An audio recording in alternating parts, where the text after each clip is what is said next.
President, എന്റെ വസ്തുവിന് 4-5 കോടിയുടെ മതിപ്പ് വിലയുണ്ട്. ഈ 2 കോടി കഴിച്ചിട്ടായാലും ബാക്കി ഒരു 50 ലക്ഷത്തിന് ലോൺ തന്നൂടെ? അതെങ്ങനെയാ? ഈ വസ്തുവിന്റെ ഉടമസ്ഥാവകാശം ദിവ്യപ്രഭയ്ക്കെന്നല്ലേ പറയുന്നത്? അവൾ ക്ലെയിം ചെയ്തിരിക്കുകയല്ലേ, പിന്നെ ബാങ്കിന് എന്ത് ചെയ്യാൻ പറ്റും? ഇത് രണ്ടും കൂടി ഒറ്റ ലോണായിട്ട് വേണമെങ്കിൽ 2.5 കോടി ഞാൻ അനുവദിക്കാം. പക്ഷേ അപ്പോഴും ദിവ്യപ്രഭ പരാതി ഉന്നയിക്കരുത്. അത് പിൻവലിച്ചാൽ 2.5 കോടി ലോണാക്കി തരാൻ നോക്കാം. അവള് പരാതി പിൻവലിക്കില്ല. 2 കോടി അവൾക്ക് കൊടുത്താലോ? കടം തീരുവല്ലോ. കടോ? ആർക്ക് കടം? പ്രസിഡന്റ് എന്താ ഇങ്ങനെ പറയുന്നേ? ഞാൻ അവളോടൊന്നും വാങ്ങിച്ചിട്ടില്ല. എല്ലാം ഞാൻ വിശദമായിട്ട് പറഞ്ഞതല്ലേ. വെറുതെ ഞാൻ അവക്ക് 2 കോടി രൂപ കൊടുക്കാനോ? അങ്ങനെയാണെങ്കിൽ ആർക്കും ആരെ വേണേലും പറ്റിക്കാലോ. അമൃതയുടെ വിഷമം കണ്ട് ഞാൻ പറഞ്ഞു പോയതാ. എത്ര കാലം കേസ് പറഞ്ഞാലും വേണ്ടില്ല, അവളുടെ കള്ളത്തരം വെളിച്ചത്ത് കൊണ്ടുവരണം. എനിക്ക് വേറെ ഒന്നും ചെയ്യാൻ കഴിയില്ല അമൃതേ. വേറെ ഏതെങ്കിലും പ്രോപ്പർട്ടി പ്ലഡ്ജ് ചെയ്താലും മതി, ലോൺ അനുവദിക്കാം. അതൊന്നും നടക്കില്ല പ്രസിഡന്റ്. ഒരിക്കൽ കൂടി ഒന്ന് ചോദിക്കാമെന്ന് കരുതി വന്നതാ. അത്രയ്ക്ക് പ്രതിസന്ധിയിലാ ഞാൻ. വരട്ടെ.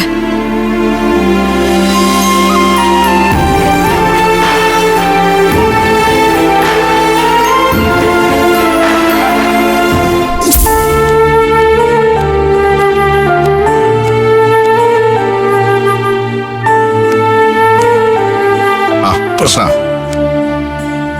പലചരക്കിനൊക്കെ ഇപ്പൊ ഡെയിലി വില കൂടുക സാറേ. ഇങ്ങനെ പോയാ ഹോട്ടൽ ബിസിനസ് ഒക്കെ നടത്തിക്കൊണ്ട് പോകാൻ വലിയ പാടാ. ആ, കൃഷ്ണൻ പറഞ്ഞത് ശരിയാ. ഓരോ ആഴ്ചയും കണക്ക് നോക്കുമ്പോ ലാഭം താഴോട്ട് വരുക. ആ, ചെലവ് കൂടുന്നതനുസരിച്ച് ഇനി വിലയും കൂട്ടേണ്ടി വരും. നമുക്ക് നിന്ന് വിളിക്കണ്ടേ? ആ, അങ്ങനെ എടുത്തു പിടിച്ച് വില കൂട്ടുന്നൊന്നും ശരിയല്ല കൃഷ്ണ. പഞ്ചരത്നത്തിലെ കസ്റ്റമേഴ്സ് കാലങ്ങളായി ഇവിടുന്ന് മാത്രം ഊണ് കഴിക്കുന്നവരാ. എത്രയോ പുതിയ ഹോട്ടലുകൾ വന്നു, പക്ഷെ ഇവിടെ ഒരിക്കൽ വരുന്നവർ പിന്നെ ഇവിടുന്നേ കഴിക്കൂ.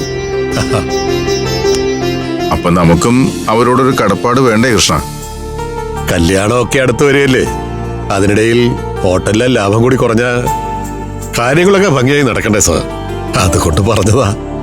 എന്റെ റിട്ടയർമെന്റ് ബെനിഫിറ്റ് കിട്ടിയിരുന്നെങ്കിൽ കല്യാണം ഒരു ഉത്സവമാക്കി നടത്തിയനെ ഞാൻ. പക്ഷേ അതിന്റെ കാര്യം എന്തായി സാർ? ഉടനെ കിട്ടാൻ പ്രയാസമാണ്. അവര് മനസ്സ് വെച്ച ഒരാഴ്ച കൊണ്ട് തരാൻ പറ്റുന്ന, പക്ഷെ കലാവധി സമ്മതിക്കില്ല. അവൾക്ക് മേലാപ്പീസിലൊക്കെ ഒരുപാട് അടുപ്പക്കാരുണ്ട്. അവൾ അവരെ വെച്ച് കളിക്കുക. കൃഷ്ണ, അതാ എല്ലാ തടസ്സങ്ങൾക്കും കാരണം. നമുക്ക് കോടതിയിൽ പോയാലോ സാർ?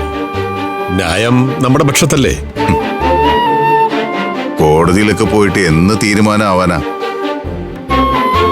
പൈസയുടെ ആവശ്യം ഇപ്പോഴല്ലേ. കലാവധി എന്ത് വില കൊടുത്തും തടസ്സം നിൽക്കും.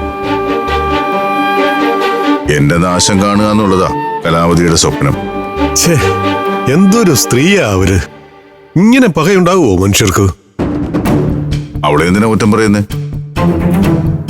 ഇത്രയും പകയും അഹങ്കാരമുള്ള അവളുടെ കൂടെ കുറെ കാലം കഴിഞ്ഞതല്ലേ ഞാൻ.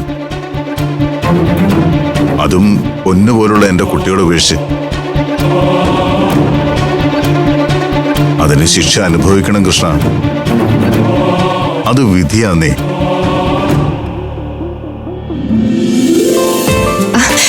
പ്ലീസ് പ്ലീസ് വാ ചേച്ചി, പ്ലീസ് വാ.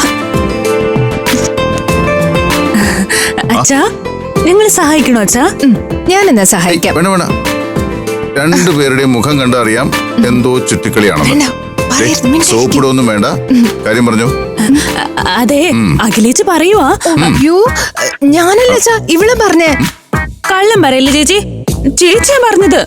അല്ല ചാ, ഇവളെ പറഞ്ഞേ. എന്റെ ദൈവമേ, പറഞ്ഞത് ആരെങ്കിലും ആവട്ടെ. കാര്യം എന്താണെന്ന് പറ. അതായത് കല്യാണത്തിന് ഇനി കുറച്ച് ദിവസം കൂടിയല്ലേ ഉള്ളൂ. സാധനങ്ങളൊക്കെ വാങ്ങി തുടങ്ങണ്ടേന്ന് അഖിലേച്ച് ചോദിച്ചു. ശ്ശോ, വേറൊന്നല്ല അച്ഛാ, അവസാന നിമിഷം വരെ കാത്തിരുന്നാലേ നല്ല സെലക്ഷനുള്ള സമയമൊന്നും കിട്ടത്തില്ല. ധൃതി പിടിച്ച് വാങ്ങിയ ഒക്കെ കൊളാവും. മക്കളെ, നമുക്ക് പരിഹാരം ഉണ്ടാക്കാം. അമൃതമോള് വരട്ടെ. ശരിക്കും കുടുംബനാഥ അവളല്ലേ. ഞാനിപ്പോ കൃഷ്ണനോട് പറയായിരുന്നു, അച്ഛന് കിട്ടാനുള്ള പെൻഷൻ ബെനിഫിറ്റ് കിട്ടിയാൽ എന്റെ മക്കളുടെ കല്യാണം ഉത്സവമാക്കിയേനെന്ന്. അല്ലേ കൃഷ്ണ? അതിപ്പോ അച്ഛന്റെ പൈസ തന്നെ വേണമെന്നില്ലല്ലോ. അമൃതീച്ചയുടെ കയ്യില് ഇഷ്ടംപോലെ പൈസയുണ്ട്. പഞ്ചരത്നത്തിന്ന് ഇതുവരെ കിട്ടിയ ലാഭം മാത്രം മതിയല്ലോ എല്ലാവരുടെയും കല്യാണം ആഘോഷമായിട്ട് നടത്താൻ. ഫ്ലവേഴ്സ് സ്മാർട്ട് ഷോ ശനി ഞായർ ദിവസങ്ങളിൽ രാത്രി 9:30 ഫ്ലവേഴ്സിൽ.